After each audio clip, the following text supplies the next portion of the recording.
Hi friends, welcome to నా information YouTube channel. This is Nagarjuna. Friends, ఎవరైతే మన channel ఇంకా సబ్స్క్రైబ్ చేయలేదో, లైక్ చేయలేదో సబ్స్క్రైబ్ చేయండి, లైక్ అండ్ షేర్ చేయండి. మరి ఏపీ కానిస్టేబుల్ నోటిఫికేషన్ సంబంధించినటువంటి ఎటువంటి అప్డేట్స్ అయినా కానీ మన ఛానల్ అయితే కంపల్సరీగా అయితే చెప్పడం జరుగుతుంది. మరి ఈరోజు వీడియో అయితే చూసేద్దాం.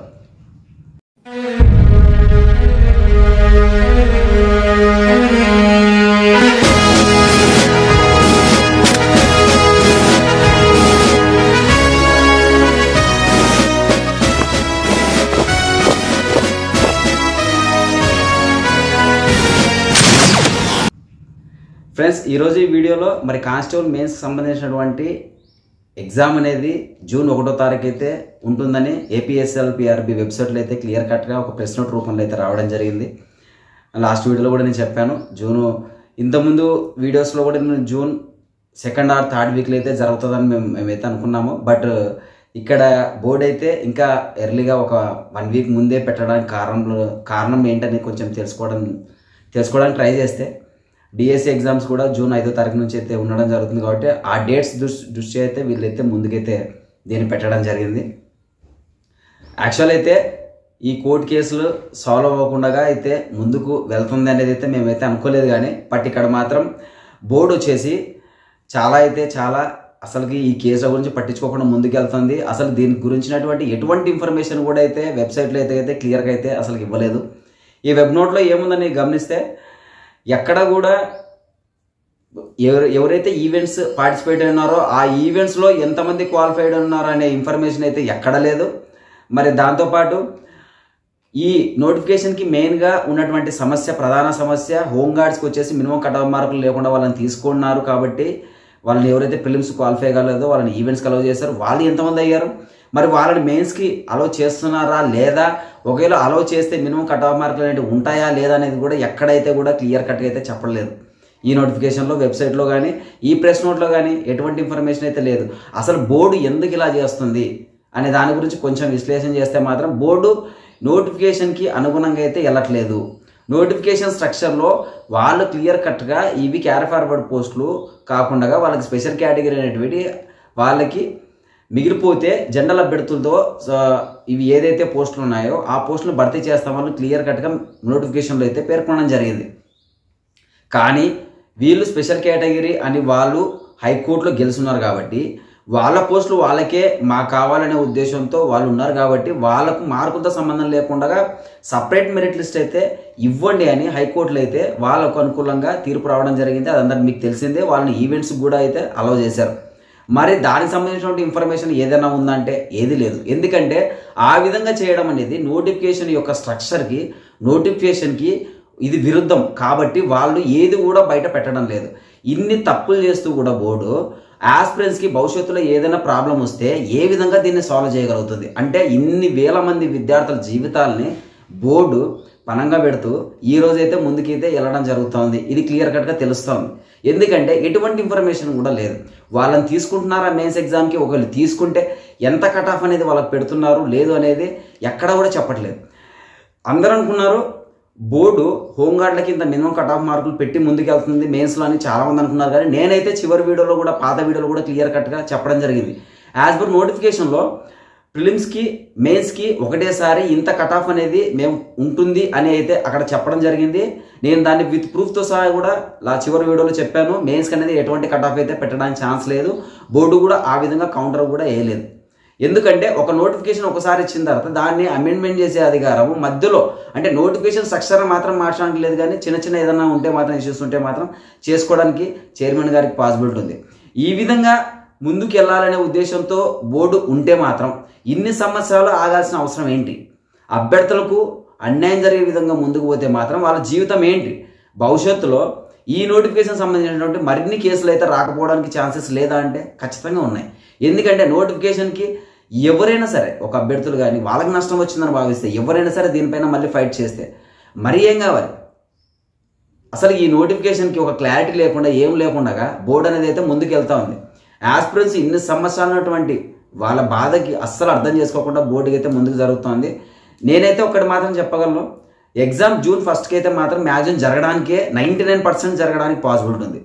మరి ఈ 1% ఎందుకు అని కొంచెం విశ్లేషణ చేస్తే నాకున్నటువంటి సమాచారంలో ఎవరైతే హోంగార్డ్స్ వాళ్ళు స్పెషల్ కేటగిరీ అని వాళ్ళకి కోర్టు ఏదైతే ఆర్డర్స్ ఇచ్చిందో ఆ ఆర్డర్స్కి సంబంధించినటువంటి మరి వీళ్ళకి స్పెషల్ కేటగిరీ కాబట్టి వీళ్ళు కొంతమంది, నేను ఇంతకుముందు పాత వీడియోలో కూడా చెప్పడం జరిగింది, కొంతమంది హోంగార్డ్స్ స్పెషల్ కేటగిరీ అనే ఉద్దేశంతో వాళ్ళు ఎవరైతే ఈవెంట్స్ డిస్క్వాలిఫైడ్ ఉన్నారో వాళ్ళు మేము స్పెషల్ కేటగిరీ మమ్మల్ని ఎక్కడ పరిగణించారు, ఎక్స్ సర్వీస్ మెన్కే కొంత మినిమం టైమింగ్ అనేది ఉంది, వాళ్ళకు మినిమం హైట్ విషయంలో కొంచెం సడలింపులు అనేవి ఉన్నాయి, మాకు ఎక్కడ కూడా ఇవ్వలేదు అలాంటిది, మమ్మల్ని ఎక్కడ మీరు కన్సిడర్ చేశారు అనేది వాళ్ళకు బ్రిట్ మాండమస్ అనేది అయితే వాళ్ళు హైకోర్టులో నోటిఫై చేయడం జరిగింది. అంటే ఒక కేసు అయితే షూట్ అయితే వేయడం జరిగింది. మరి ఆ కేసు ఏదైతే ఈవెంట్స్ అయిపోయిన తర్వాత వీలైతే వేయడం జరిగింది. ఈ తర్వాత అది మరి బోర్డు అయితే దానికి కౌంటర్ దాఖలు చేసింది.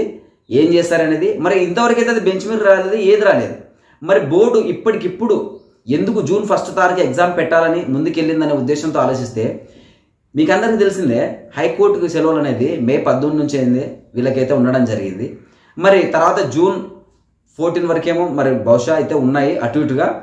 మరి అంత లోపల ఈ కేసు హియరింగ్ రాకపోతే మేము ఆల్రెడీ ఎగ్జామ్ పెట్టేశాము, మేము ఏం చేయలేము అని అయితే బోర్డు అయితే ముందుకు తప్పించుకోవాలని అయితే ట్రై చేస్తుంది.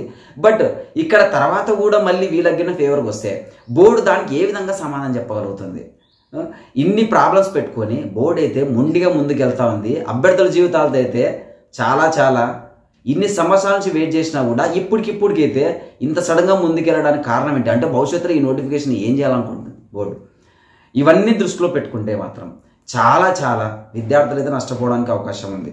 కానీ ఎగ్జామ్ మాత్రం మరొక గ్రూప్ 2 లాగా మాత్రం అవ్వకుండా ఇప్పుడైతే మాత్రం వాళ్ళు ఇచ్చిన డేట్కి అయితే మీరు నేను చెప్పేది ఏంటంటే మీ ప్రిపరేషన్ అయితే మీరు కొనసాగించండి. భవిష్యత్తులో ఏదైనా జరిగినాయి ఏదైనా వెళ్ళండి. ఎందుకంటే అలా అనుకునే చాలామంది ఆస్పిరెంట్స్ మన గ్రూప్ 2 ఆస్పిరెంట్స్ కూడా అలానే నష్టపోయారు. ఇప్పుడు పీసీ ఆస్పిరెంట్స్ మాత్రం ఆ విధంగా వద్దండి అసలు. ఎందుకంటే ఈ నోటిఫికేషన్లో ఇన్ని సంవత్సరాల నుంచి వెయిట్ చేసినందుకు గాను మనకు ప్రతిఫలం ఏ విధంగా వస్తుందో తెలియదు, కానీ ఎగ్జామ్ మాత్రం అయితే డెఫినెట్గా జరగడానికి అవకాశం ఉంది. 1% ఎందుకు ఒకవేళ జరగకపోవచ్చు అని అనుకుంటే వీళ్ళు ఏదైతే హోంగార్డ్స్ ఉన్నారో ఆ హోంగార్డ్స్ మనకున్నటువంటి సమాచారంలో వాళ్ళైతే మీరు దీనిపైన స్టే ఇవ్వండి అని కొంతమంది అయితే ఎవరైతే ఈ పిటిషన్స్ వేశారో వాళ్ళు స్టే పిటిషన్ అనేది అయితే అప్లై చేయడం జరిగిందనే విషయం అయితే మనకు తెలిసింది. దాన్ని మీరు స్క్రీన్ మీద కూడా నేను చూపిస్తాను చూడండి.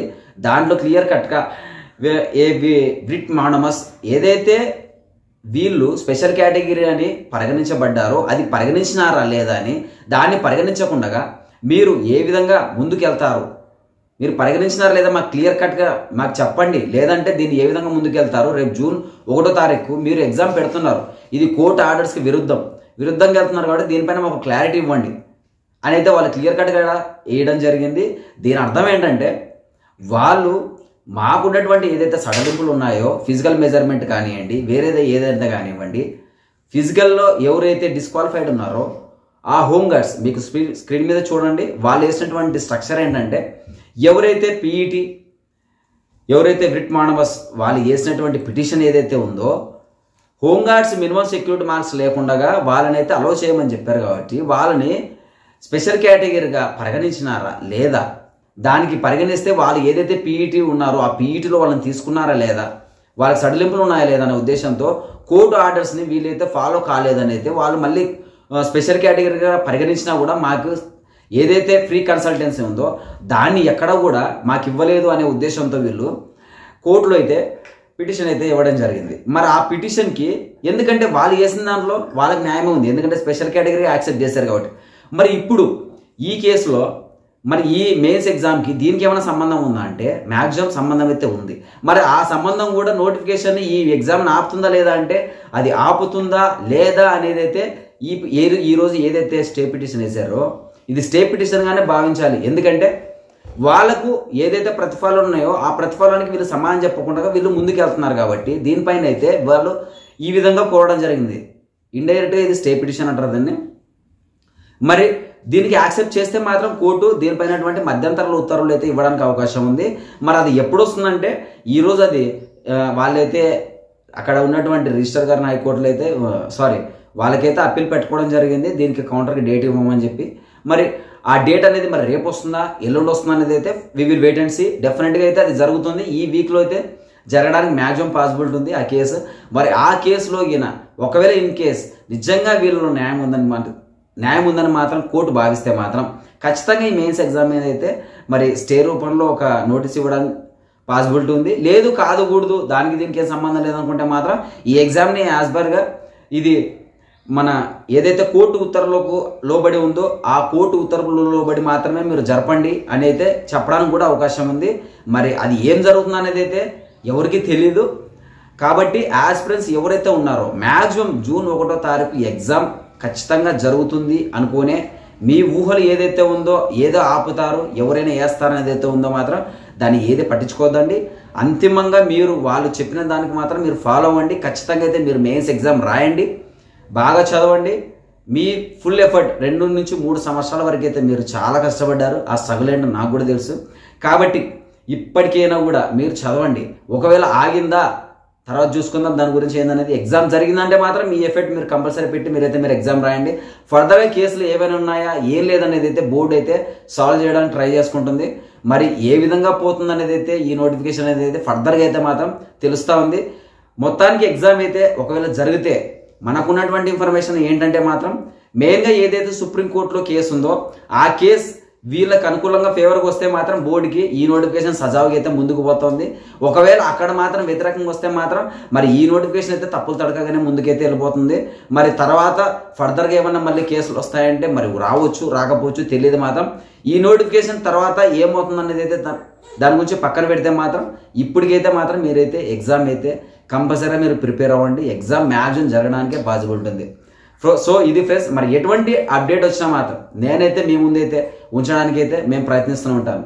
చూస్తూనే ఉండే నా information YouTube channel. This is Nagarjuna. Subscribe చేయండి, లైక్ అండ్ షేర్ చేయండి. జై హింద్.